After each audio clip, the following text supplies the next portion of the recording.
أعوذ بالله من الشيطان الرجيم. بسم الله الرحمن الرحيم. واعتصموا بحبل الله جميعا ولا تفرقوا واذكروا نعمة الله عليكم إذ كنتم أعداء فألف بين قلوبكم فأصبحتم بنعمته إخوانا. اولنی آیت مبارکه کې د تقوا حکم وکړل شو چې په دې کې د هر فرد اصلاح کېدل مقصود دی. آیت مبارکه کې د جهنم نه د بچ کېدلو دپاره دویم سبب ذکر کړي چې هغه اعتصام دی پر رسۍ د الله تعالی باندې، په قرآن پاک او په دین د الله باندې منګولې لګول او اتفاق او اتحاد د مؤمنانو برقرار ساتل او د تفرقې نه ډلبندۍ نه بچ کېدل او د دې ادب پیدا دا د مؤمنانو جماعت ته ډلې ته ده چې په دې باندې الله تعالی د دوی په منځ کې نفرت او بغض دا ختمی او په خپل منځ کې مینه او محبت پیدا کوي، چې دا د مؤمنانو د قوت دپاره لازمی شرط دی. فرمای واعتصمو، تاسو منګولې ولګوئ، بحبل الله، په رسۍ د الله تعالی باندې. حبل رسۍ ته وایي او مراد د دې نه قرآن پاک دی، دین د الله تعالی دی. گویا چې د الله تعالی دین او قرآن پاک دا د خلکو د اتفاق او د خلکو د جوړ راوستلو دپاره ذریعه ده. قرآن پاک د قرن نه دی، قرن ویل کېږي جوړ ته، او جوړ یعنی د الله تعالی او د مخلوق په منځ کې جوړ راوستل یا د مخلوق د یو بل سره جوړ پیدا کول. دا د قرآن پاک باندې عمل کولو لازمی نتیجه ده چې کله په قرآن پاک باندې عمل کولی کېږي د انسان په زړه کې دومره نرمي پیدا شي چې د الله تعالی د مخلوق سره د په زړه کې نرمي پیدا شي او دی بیا د خلکو بدخواهي نه غواړي، د خلکو د خیرخواهۍ دپاره سوچ کوي. نو فرمایي چې تاسو منګولې ولګوئ په رسۍ د الله تعالی چې قرآن پاک دی او دین د الله تعالی دی. نو دا رسۍ چې ده د دې هم دغه عام طور د دې مقصد دپاره استعمالیږي چې کله یو سړی په یو کوی کې په یو جوور ځای کې او د هغې نه هغه راویستل مقصودي، نو د رسۍ په ذریعه باندې هغه راویستلی کېږي. دغه شانتې د ګمراهۍ نه، د کفر او د شرک د تیارو نه د راویستلو دپاره قرآن پاک استعمالیږي. او څنګه چې په رسۍ سره یو ګېډۍ تړلی کېږي چې پای کې کاږه لرګي هم وي او پای کې سیده هم وي، مختلف لرګي پای کې هغه ټول پر رسۍ باندې وتړلی شي او هغه سره د دې نه چې دغه لرګي جدا جدایي خو د دغه رسۍ د تړلو د وجې نه دغه لرګي ټول یو ځای شي. دغه شانتې دا قرآن پاک چې دی دا د بندګانو په منځ کې جوړ راولي، اتحاد او اتفاق راولي. فرمایي چې تاسو په رسۍ د الله باندې منګولې ولګوئ جمیعا ټول ولا تفرقو او فرقې مه جوړوئ، ځان له فرقې مه جوړېږئ. فرمایي چې په دې کې د فرقه بندۍ باندې رد کړی دی، د فرقه بندۍ نه منع کړې ده او د مسلمانانو په اتفاق او اتحاد باندې هغه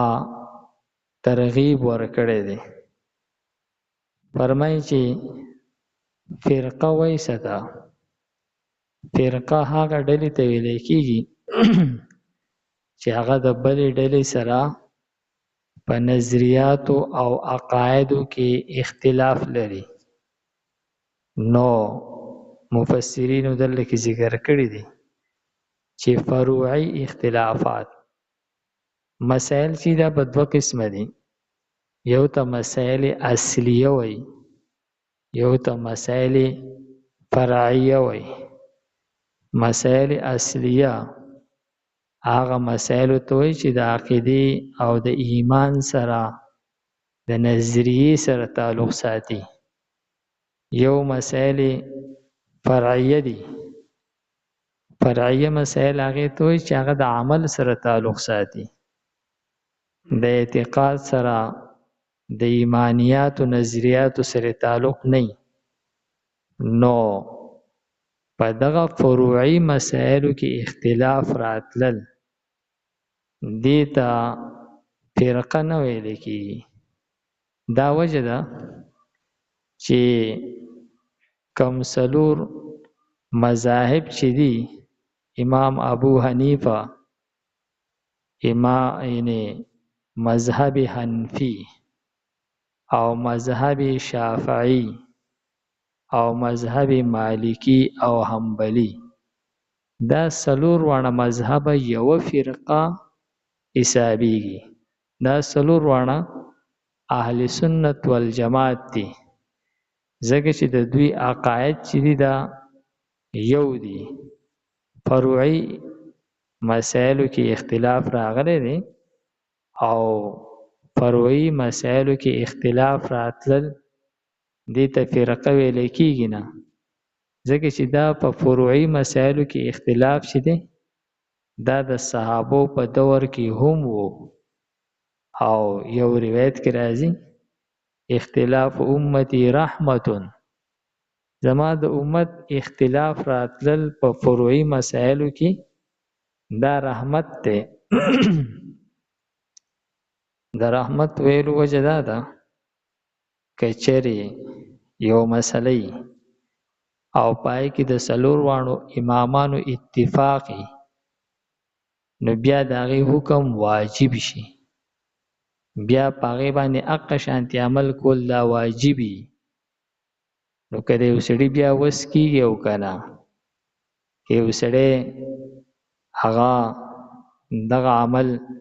په هغه باندې بیا واجب دی. او کله چې اختلاف راشي د امامانو په منځ کې په یو مسله کې، نو د هغې نه د وجوب حکم ختم شي، هغه استحباب ته واوړي. بیا چا وکړو یا ونه کړلو، پای کې په هغه مسله کې اسانی پیدا کېږي. اختلاف د امت رحمت نه مراد دغه دی چې کله په یو مسله کې اختلافي، د اختلاف د وجې نه د هغې په حکم کې بیا خفت راشي، اسانی راشي، هغه حکم بیا آسان شي. او چې کله په یو مسله کې د څلور واړو امامانو اتفاقي، نو هغه مسله بیا د هغې دغه یو صورتي، دغه یو طریقه باندې کول د هغې واجبي. او چې کله به کې اختلاف راغلی نو په هغه طریقو سره کول کمی طریقې چې کم امام خولي هغه ټول جایز شي نو د هغې حکم د مستحب وګرځي. د دې د وجې نه دغه فروعي مسایلو کې اختلاف راتلل دا رحمت ته او دا تفرقه نه ده او دا وجه ده چې د دې څلورو واړو امامانو چرته نه د یو بل سره جګړه شوې ده د دې مسلکونو نه به چرته دا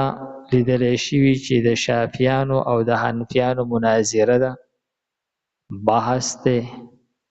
جګړه ده د یو بل سره جنگ کړی دی مخالفت یې کړی دا نشته دی یعنی دا په تاریخ کې چرته نه ده شوی چې د دې څلور واړو مذاهبو د یو بل سره چرته مناظره شوې ده جګړه شوې ده اختلاف شوی دی دا نه ده شوی. البته دا څلور واړه د یو بل تعظیم او د یو بل احترام کوي نو دې د وجې نه فرمایي چې دا یوه ډله شمارېږي اهل سنت والجماعت دا جدا فرقې نه حسابېږي نو فرمایي چې ولا تفرقوا واذکروا نعمت الله علیکم او یاد کړئ د الله تعالی نعمت په تاسو باندې اذ کنتم اعداء کله چې تاسو د یو بل دشمنان وئ هغه وخت یاد کړئ تاسو د یو بل دشمنان وئ اوس او خزرج دا د مدینې هغه یو دوه قبیلې وې چې د یو بل سره د ډیر لوی زمانې نه هغه دشمنی را روانه وه او د یو بل نه به هغه مړي کول او دغه شانتې مهاجرین چې دوی په مکه کې هر کس چې دی هغه ځان له او دا هر چا د یو بل سره دشمنی وي لیکن کله چې دین اسلام راغی نو دغه ټول صحابه کرام د دوی هغه اختلافات هم ختم شو او د یو بل سره دومره مینه او محبت پیدا شولو چې انسان ته د مرګ په وخت کې ډیر زیاته تنده لګي او بیا چې کم خلک په میدان جنگ کې جنگیږي نو هغه خامخا تږي او چې دی زخمی شي نو تنده یې نور هم سیوا شي. دغه صحابه کرام چې په غزوه احد کې ټول زخمیان دي او د زنکدن په حالت کې دي او هغوی ته اوبه راوړلی شوې یو ته اوبه ورکولی کېږي د هغه خواته چې بل کس ګیرې کوي نو هغوی اول هغه له ورکه چې هغه ته اوبه ویوړلې نو دا په خوا کې بل کس ګیرې وکړو نو وی دا اوبه دی بل له ورکه او چې هغه بل له ویوړې نو هغه بل ته اشاره وکړه چې دله له اول ورکه هغه له چې ویوړې هغه وفات شو چې واپس بل راغی هغه هم وفات شو هغه بل هم وفات شو یعنی هغه اوبه هیچا ونه څښلې ځکه چې هغه ټول د زنکدن په حالت کې وو او وفات شول او په دغه زنکدن کې هم هغوی په ځان باندې بل یو مسلمان ته ترجیح ورکړله چې دی به زمانه زیات تږی دا اوبه دله ورکه نو دومره محبت چې دی نو هغه دا په منځ کې پیدا شو. نو فرمایي الله تعالی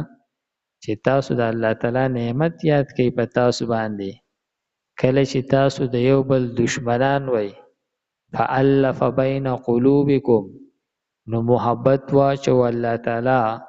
ستاسو په زړونو کې او دغه محبت ذریعہ هغه قرآن پاکو دین اسلام چې دوی په دین اسلام باندې ایمان راوړو د دین اسلام هغه اثر داو چې دغه مؤمنان ټول د یو بل سره رونه شول او د یو بل سره مینه پیدا شوه فاصبحتم بنعمته نو شوي تاسو د الله تعالی په نعمت د قرآن پاک او په دین اسلام سره تاسو شوي اخوانن رونه رونه وکنتم علی شفا حفرة من النار او تاسو خو د جهنم د کندې په غاړه باندې وای بس صرف د مرګ انتظارو که تاسو ته مرګ راغلی تاسو دغه د جهنم کندې ته غځارېدئ لیکن الله تعالی تاسو ته ایمان نصیب کو او تاسو د جهنم د کندې نه بچ شوئ او د جنت زیری تاسو ته